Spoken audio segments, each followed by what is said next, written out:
Vive la liberté de la presse! Vive la liberté de la presse! Vive la liberté de la presse! Jamais dans l'histoire du Sénégal, le secteur de la presse a connu autant de soubresauts.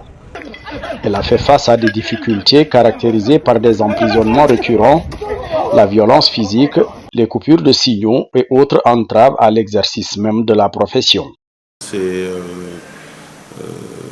5-6 dernières années ont été très difficiles pour la presse.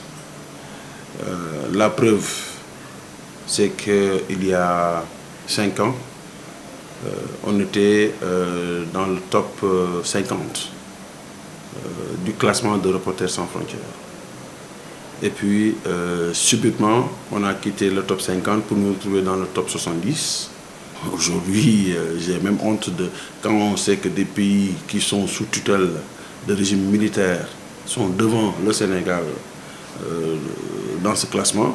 Cela rend compte de la situation. Les choses ont commencé à se détériorer, si on peut dire, à partir des événements de mars 2021. Il faut le dire, c'est à partir de ce moment qu'il y a eu une détérioration, en tout cas des relations entre l'État et ses différents démembrements et les différents segments de la presse. Cela se traduisait surtout sur le terrain où on était confronté à des difficultés très souvent avec les forces de défense et de sécurité. En réalité, c'est que sous le pouvoir du président Abdoulaye Wade, les relations entre la presse et le président Wade, c'était des relations encore très tendues. Et les gens avaient espoir que sous le règne du président Macky Sall, qu'il y aurait une amélioration, qu'il y aurait en tout cas plus de fluidité entre la presse sénégalaise et le président Macky Sall. Mais que nenni, parce que par la suite, ce que l'on a vu, c'est qu'en réalité, ils ont voulu avoir une presse au pas aux ordres, ce que bien sûr les journalistes indépendants quand même refusent. Et c'est ça qui a fait qu'il y a eu des incompréhensions, des mésententes, au point même des dissensions avec bien sûr la presse, surtout la presse privée. Moi qui vous parle, j'en suis un cas patent et je sais que j'ai été victime de mon indépendance d'esprit.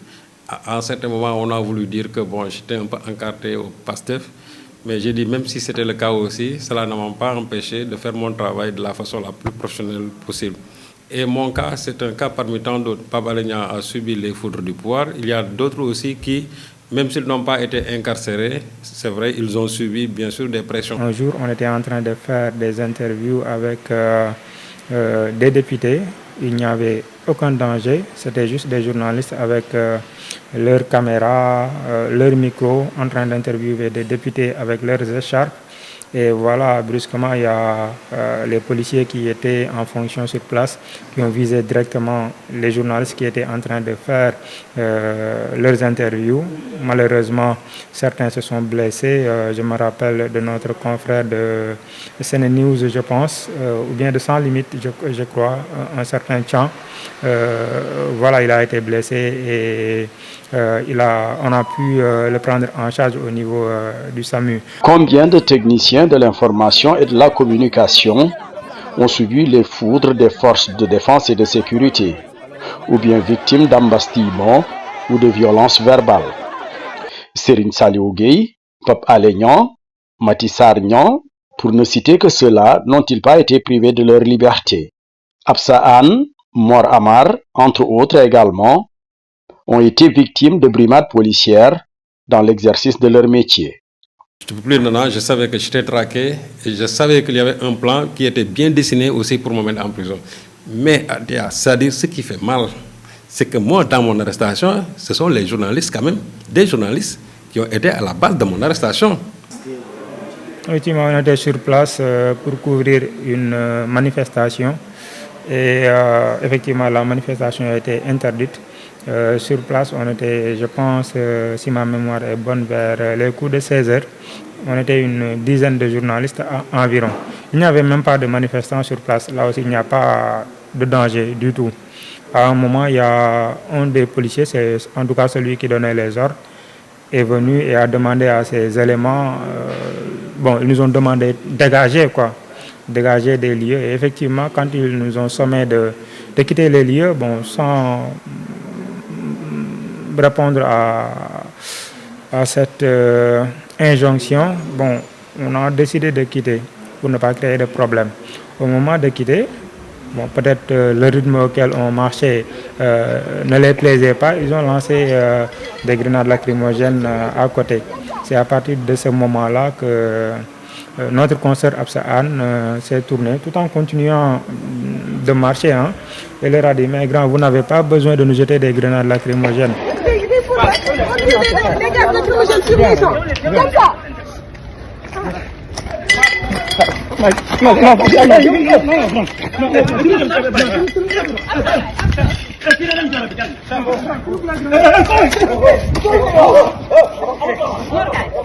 Et par la suite, ils ont pu prendre Absa. Ils l'ont ramené, ils l'ont mis dans leur véhicule. Et on apprendra plus tard avec Absa qu'elle a été vraiment rouée de coups à l'intérieur même du véhicule, de coups de pied même sur la tête. C'était vraiment de la barbarie sans nom. Jusqu'à ce que Absa tombe en syncope, elle s'est évanouie. Et c'est là qu'ils ont pu le libérer et la remettre à ses collègues de Seneweb qui l'ont emmené à l'hôpital UHO de Ouakam. Ça, c'est l'exemple de violence type qu'on a vécu, en tout cas directement au niveau de la place de la Nation à l'époque. On a vu ici des gens aller jusqu'à interdire à un journaliste d'assister à un meeting, tout simplement parce que ce journaliste ou ces encadreurs viennent, qui sont envoyés, hein, viennent d'une télévision que les gens ont pris en grippe. Donc, en gros, le tableau que vous avez peint, c'est un tableau correct. Ouais. Ensuite, il y a eu, donc, et ça c'est le dernier point que vous n'avez pas abordé, mais dont on ne peut pas ne pas parler, il y a eu, pour moi, à un moment, des actes d'emprisonnement à l'encontre de certains journalistes qui ne se justifient pas. Et d'ailleurs, qui avait justifié, excusez la répétition, la mobilisation de toute la corporation pour essayer de tirer ces confrères-là des griffes de Dame Justice. Parce que c'était une sorte d'instrumentalisation. Avant que Sidiki Kaba ne soit nommé Premier ministre, parce qu'il a assuré le ministère de l'Intérieur, il a été ministre de l'Intérieur, nous avons été le rencontrer. C'est quand nos dames de journalistes et même des techniciens des médias ont été malmenés lors des dernières manifestations quand on a annulé la tenue de l'élection présidentielle. Nous avons été le voir et c'était la énième rencontre parce que nous avons rencontré Aly Ngouille Ndiaye, nous avons rencontré aussi Antoine Diome et nous leur avons tenu un discours de vérité. Et nous espérons que par rapport même aux conclusions que nous avons proposées dans la commission 6 qui a parlé un peu de ces aspects-là, le nouveau régime ne peut pas se dérober.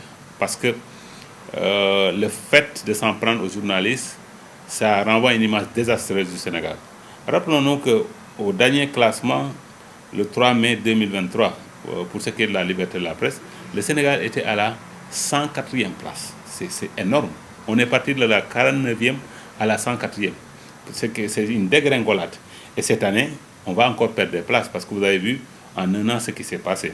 Donc, c'est pas bien. Je pense que le nouveau régime est conscient qu'ils n'ont pas intérêt à continuer un peu dans cette chasse aux journalistes et aux techniciens des médias. Les ennuis du secteur de la presse ne sont pas seulement d'ordre sécuritaire. La concurrence déloyale et sa porosité ont terni son image. Le rôle de la presse est fondamental. Quand on va la perdre, parce que la presse actuellement, son grand problème, compte tenu de la crise économique, compte tenu de l'absence de réglementation sur la publicité, comme dans tout état de droit, cette presse-là aujourd'hui est accaparée par les lobbies. Aujourd'hui, le lobby qu'on connaît le plus, c'est le lobby politique, le lobby économique, des hommes d'affaires qui ont les moyens et qui créent des groupes de presse ou bien certains supports. Il y a aussi le lobby religieux. Avant l'élection présidentielle, on était arrivé à avoir 61 quotidiens d'information. Tout de suite après l'élection, une dizaine a disparu. Et ça va continuer. Pourquoi? Parce que au Sénégal, la loi, la constitution notamment, permet à tout un chacun de créer un journal. même si elle renvoie à une loi, on n'est pas dans le cadre d'un régime d'autorisation, on est simplement dans le cadre d'un régime de déclaration. Je déclare que j'ai créé un journal, point. Et donc, des personnes qui, eux, peut-être ont des ambitions politiques, poursuivent des enjeux économiques, ou en tout cas des enjeux d'influence dans la société, peuvent se lever parce qu'ils ont un peu d'argent, ils créent un média. Ce qui est très dangereux déjà parce qu'ils vont asservir les journalistes et les techniciens qui vont prendre à leur compte. D'accord? Ils vont, au nom de ce qu'ils appellent la ligne éditoriale, les embrigader, n'est-ce pas, à faire de la propagande. Et ça, c'est une menace pour la démocratie. Autant nous condamnons la violation de la liberté de presse, de la liberté d'expression de la part de quasiment tous les régimes politiques qui ont précédé, autant une autre très forte menace est constituée par les lobbies. Essayer de mettre le grappin sur les médias ne peut pas être une bonne pratique. Parce que ça ne peut amener à rien du tout. Par contre, réorganiser l'écosystème des médias, permettre à tout promoteur sérieux des médias de pouvoir d'abord remplir sa mission, de donner de l'information et de l'information pure, de pouvoir également exister économiquement, parce qu'on aura réorganisé la loi sur la publicité, on aura par exemple contraint les entités publiques à ne pas aller chercher de la publicité, ou en tout cas à ne pas en chercher à un certain niveau, mettre en place un véritable organe de régulation qui ne tape pas sur Walfadjri et laisse la RTS, mais qui tape aussi bien sur la RTS, sur Walfadjri que sur Sen TV, si ces chaînes sont fautives. Qui anticipe même, en disant à Radio Fulbe ou à Radio Ndengeler, attention, vous êtes des radios communautaires, mais ce que vous dites là, c'est pas bien. Qui ne fait pas de distinguo, tant qu'on n'a pas un tel organe, qui également est présent partout. Il faut que l'État du Sénégal, le régime actuel, comprenne qu'il nous faut un organe de régulation. Ça demande de l'argent, ça demande des moyens. Mais c'est pour permettre de prévenir des situations qui peuvent être très fâcheuses. S'ils le comprennent ainsi, on peut essayer d'avancer en mettant bien entendu en place une loi d'accès à l'information. Des agences de communication se créent grâce à la proximité avec le pouvoir en place. Donc c'est pourquoi vous voyez des gens qui ne connaissent rien à la communication, qui ne connaissent rien aux médias et qui gagnent des marchés. Parce que ce sont des marchés donc, adossés à l'État. Parce que l'État communique. Les sociétés nationales communiquent. Les ministères communiquent. Mais cet argent-là est dévoyé et ne va pas directement dans la poche des médias. Il y a aussi le fait que même là où les médias auraient pu gagner de l'argent, même sans publicité, on leur a enlevé le pain de la bouche. Je parle particulièrement de l'audiovisuel, ou plutôt même des télévisions, qui ne peuvent pas profiter des événements mondiaux tels que la Coupe du Monde. Si vous vous rappelez bien, la société Orange commercialisait des packs pour regarder la Coupe du Monde, les 64 matchs de la Coupe du Monde sur smartphone. Dans un pays normal, une multinationale ne peut pas gagner un tel marché. Ce marché aurait dû revenir à nos entreprises audiovisuelles. Mais ça, c'est lié aussi à la loi, non pas à la loi, mais aux faveurs qui sont données aux entreprises télévisuelles étrangères au détriment de nos entreprises nationales. Donc, cette situation-là, si on ne la règle pas, les entreprises de presse vont simplement disparaître. Outre tous ces facteurs, l'opacité de la gestion du fonds d'appui à la presse est également décriée. le constat qu'on fait, depuis 2021 à maintenant, le fonds n'a géré que la tontine. Vraiment, c'est des fonds qu'on appelle aide à la presse, hein, qui sont d'abord dérisoires et qui sont la seule activité actuellement du fonds de développement. Donc c'est pour dire comment cette structure-là, qui doit être un instrument de développement des entreprises de presse, a été totalement dévoyée. C'est qu'en réalité, la distribution même de l'aide à la presse, ça se faisait tout simplement à la tête du client. Jamais ça ne s'est fait sur une certaine rationalité, bien sûr, concernant d'abord la régularité de l'apparition et surtout aussi l'audience des médias. Ce qui se faisait tout simplement, c'est qu'on distribuait l'aide à la presse en fonction, bien sûr, de sa proximité avec les gens du pouvoir. Et ça, je dis, vraiment, ça a été une défaite, parce que nous, on s'est toujours plaint du fait que nos présidents privilégient les organes étrangers au détriment, bien sûr, des organes locaux. Le président Senghor, ses grandes annonces, il les faisait dans les médias français. Le président Abdou Diouf aussi s'est inscrit dans la même trajectoire. Le président Wade aussi est allé dans la même direction. Et le président Macky Sall a parachevé, bien sûr, cette pratique-là. Donc, ça ne nous a pas laissé quand même de bons souvenirs.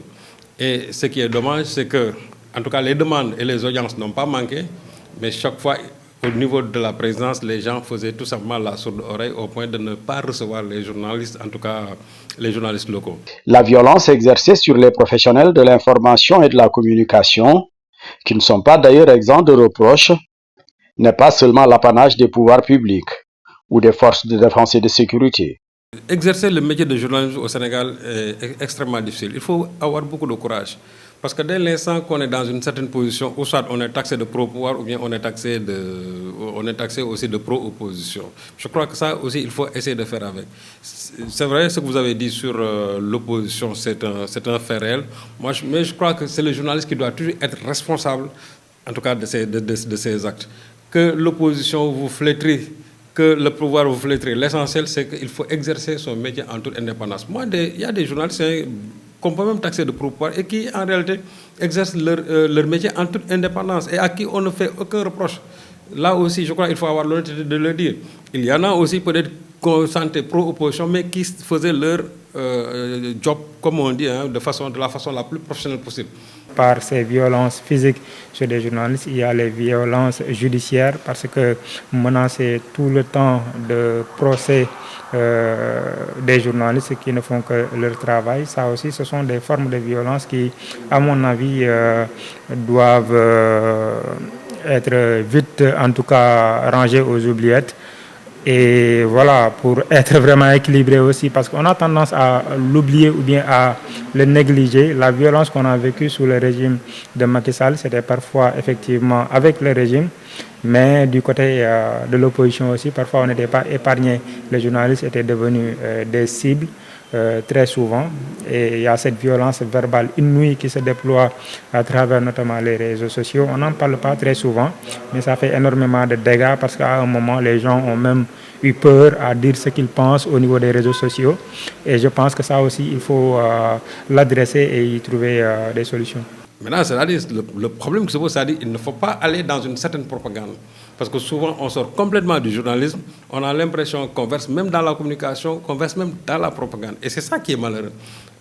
Comment se fait-il que très souvent, on retrouve par 5 ou 6 titres, c'est-à-dire la même titraille, la même titraille. Ça, c'est un problème. Et très souvent, ce qui est malheureux, certains mettent publicité, certains mettent public reportage, d'autres signent avec leur nom.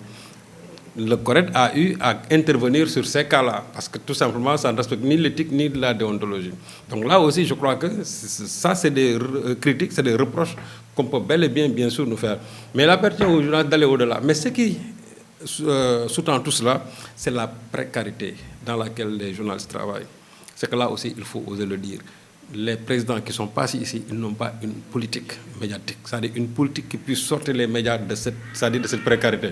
On a l'impression qu'ils le font à dessein en tout cas dans l'unique but d'avoir une mainmise sur les journalistes. C'est-à-dire que quand les gens ils ont faim, quand les gens ont besoin de moyens, il suffit tout simplement de leur indiquer une direction et ils y vont, bien sûr, sous votre dictée. Et c'est ça qu'il faudra, je crois, éviter. Surtout, et là, c'est un appel que je lance à l'actuel pouvoir, de tout faire pour ne pas quand même verser dans les mêmes travers. Parce que mettre les journalistes dans des conditions très mauvaises, dans de très mauvaises conditions de travail, moi je crois que ça n'honore même pas une démocratie. La démocratie, le pilier fondamental de la démocratie, c'est la presse. Le président Macky Sall, comme il l'a fait avec le code de la presse, a vidé le projet de fonds de développement de la presse et en a fait une structure pour plutôt avoir une mainmise sur le secteur des médias. Dans ce sens, les 5 administrateurs du Fonds d'appui et de développement de la presse sont tous des fonctionnaires des différents ministères, où les acteurs des médias n'ont pas de voix délibérative. Ils sont là pour la galerie. Okay? Donc ça, c'est un premier gros problème. C'est une des dispositions que l'on doit vraiment annuler et mettre en place un véritable fonds de développement de la presse. Alors ça, je crois qu'il faudra réfléchir. Mais ce sont les États qui le font sciemment. Ils le font dans la mesure où ils pensent qu'en le faisant, ils ont la presse sur leur coupe. Or, un gouvernement n'a pas besoin d'avoir la presse sur sa coupe. Je crois qu'un gouvernement a même besoin d'avoir une presse critique. Parce que c'est la presse critique qui vous fait avancer dans votre travail. Mais quand la presse passe tout votre temps à vous jeter des fleurs, ou bien en tout cas à faire des titres qui vont dans le sens de la direction indiquée, je crois qu'on risque tout simplement d'aller vers le mur.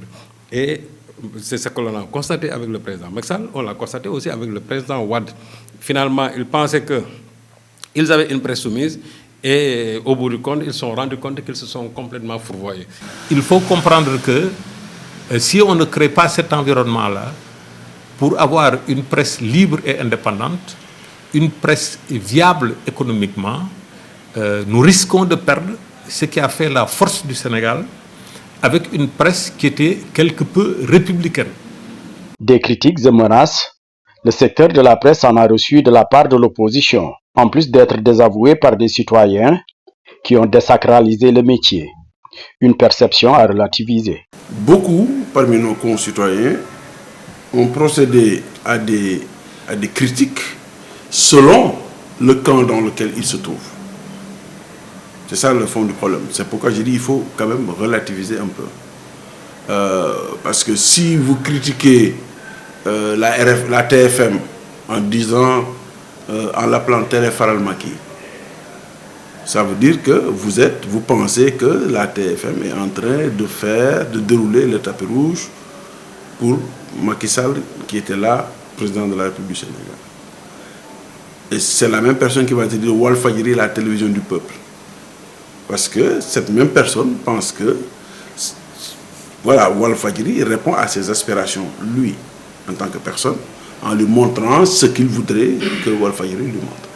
Là où, en tout cas, on attend encore le régime, c'est de remettre de l'ordre dans les écoles de formation. On ne sait pas qui est vraiment habilité à dispenser des formations en journalisme. Je pense que quand un parent d'élève ou bien d'étudiant amène quelque part son enfant, c'est pour qu'après son diplôme soit bien reconnu par les pouvoirs publics. Quand on apprend qu'il y a des écoles qui ont pignon sur rue, que tout le monde connaît, mais qui n'ont pas les reconnaissances nécessaires, même pour disposer de la carte nationale de presse, on ne doit pas livrer nos enfants à ce type d'école-là. Et voilà, aux journalistes, on les invite simplement de s'armer de professionnalisme. De s'armer de professionnalisme, le contexte est très compliqué. On parle souvent à des gens qui ont déjà leur point de vue figé, qui vont nous amener, qui vont nous pousser parfois à adhérer forcément à leur point de vue, qui ne colle pas forcément à la vérité et à l'intérêt général. Nous, on a l'habitude de dire en tout cas qu'en tant que journaliste, notre mission est d'être là, de servir la vérité et l'intérêt général. Ce n'est pas pour rien qu'on nous dit qu'il faut donner une information vraie et vérifiable. Et c'est là où nous devons nous différencier de ce qui se fait dans les réseaux sociaux. Parce que tout de suite, les gens, dans les réseaux sociaux, vous leur donnez une information, ils publient. Parce que plus l'information est sombre, mieux ça va pour eux, pour les gens qui vont la publier. Mais à la différence que nous, en tant que professionnels des médias, avant de publier, nous devons vérifier. Parce que si nous faisons comme ce que les gens font dans les réseaux sociaux, ça veut dire que nous ne sommes plus journalistes. Et ça, très sincèrement, les gens doivent beaucoup y veiller. Ne pas se précipiter. La délation, c'est pas, même pour une personne normale, c'est à bannir. Un journaliste doit exposer les faits et s'en tenir aux faits. Maintenant, le commentaire est libre, mais je dis toujours, avant de commenter, il faut dire aux gens ce qui s'est passé. Aux gens, c'est ça qui s'est passé. Et les faits sont sacrés. Maintenant, le commentaire est libre, mais vous commentez à partir des faits que vous avez exposés en donnant votre point de vue. On dit souvent qu'un peuple a les dirigeants qu'il mérite, mais un peuple aussi a la presse qu'il mérite. Il ne faut pas être trop idéaliste. Le cadre d'expression du métier, c'est un cadre légal. Mais ce cadre légal-là, il est le fait, non pas des acteurs, mais il est le fait de l'exécutif, de l'État, soit l'exécutif, soit le législatif. Comment? Mais parce que c'est le législatif ou l'exécutif qui peuvent introduire des lois. Or, comme toute activité, le journalisme est régi par des lois.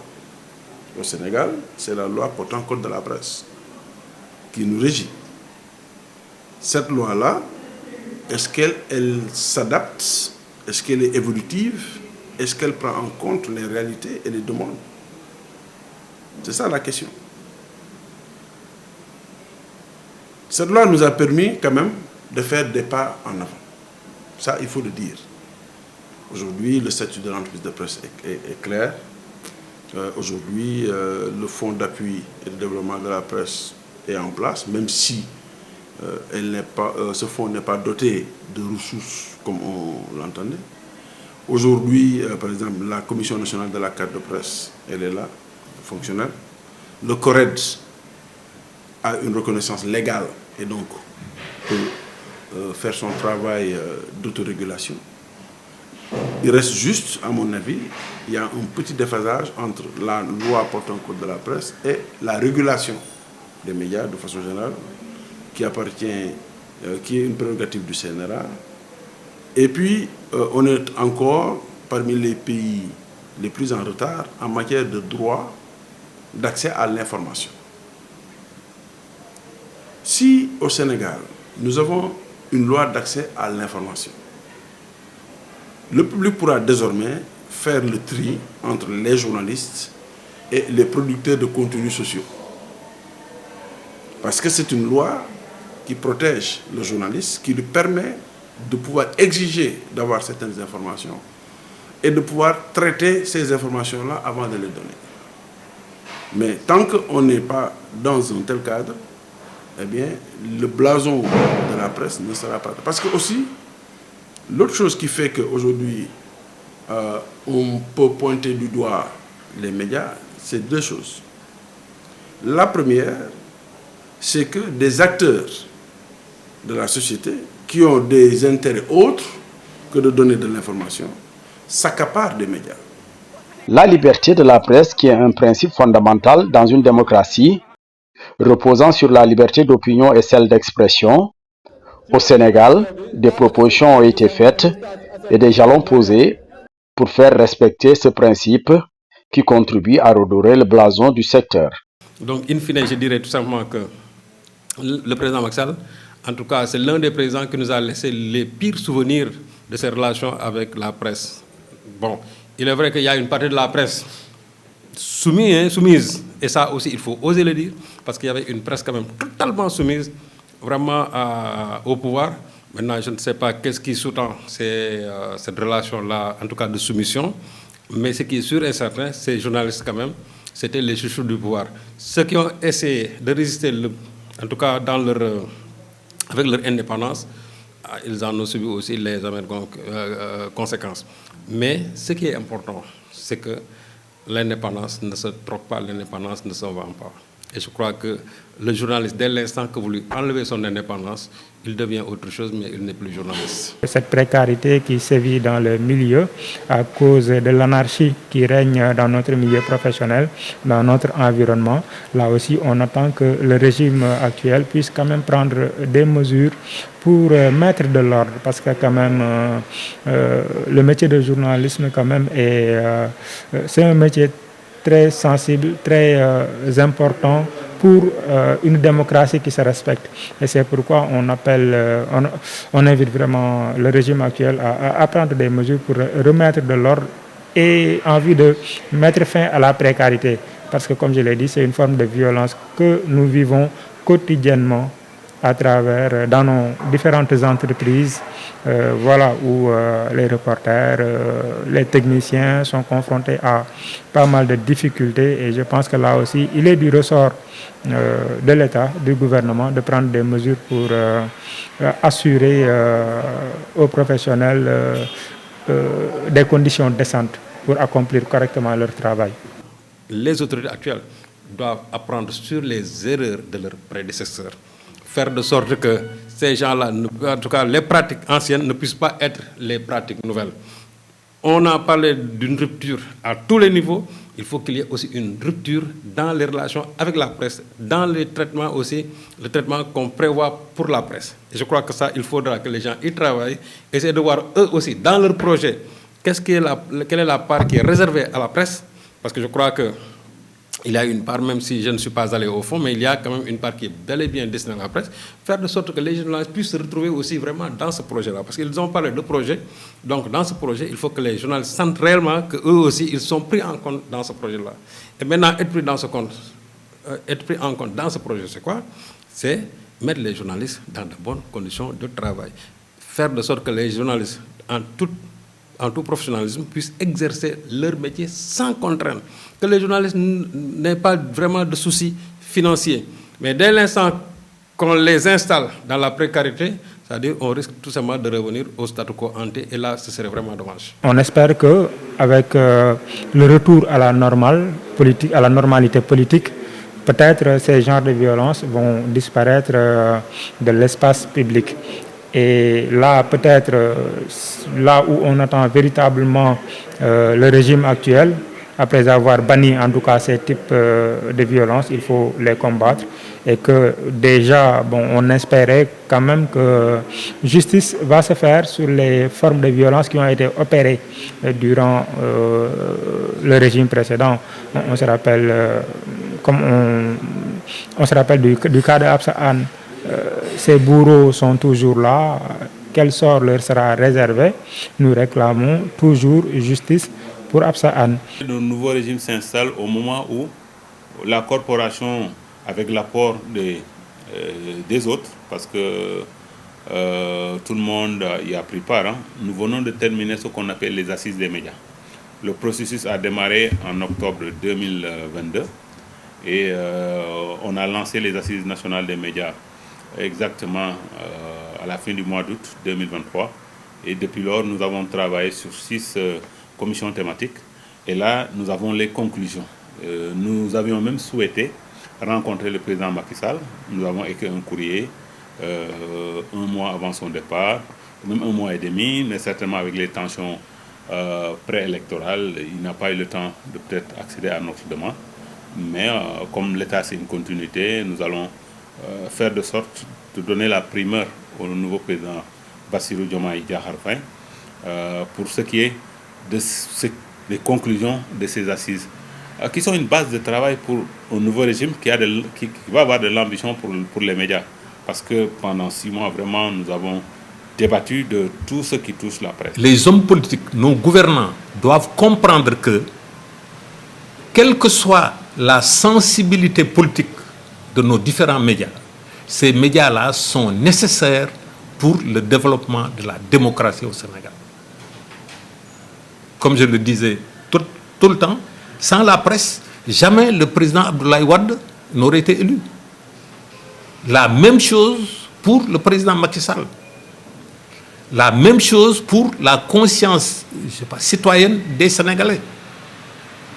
Nous avons besoin d'une presse, mais pas une presse qui soit inféodée à un quelconque parti politique, à un quelconque lobby, à un quelconque président de la République ou homme politique. Nous avons besoin d'une presse libre et indépendante dans le cadre d'un état de droit. Une presse libre et indépendante dans le cadre d'un état de droit passe inéluctablement par l'adoption du code de la presse, le changement de modèle économique et la préservation de la liberté de la presse. Un grand chantier qui attend le régime actuel. Vive la liberté de la presse!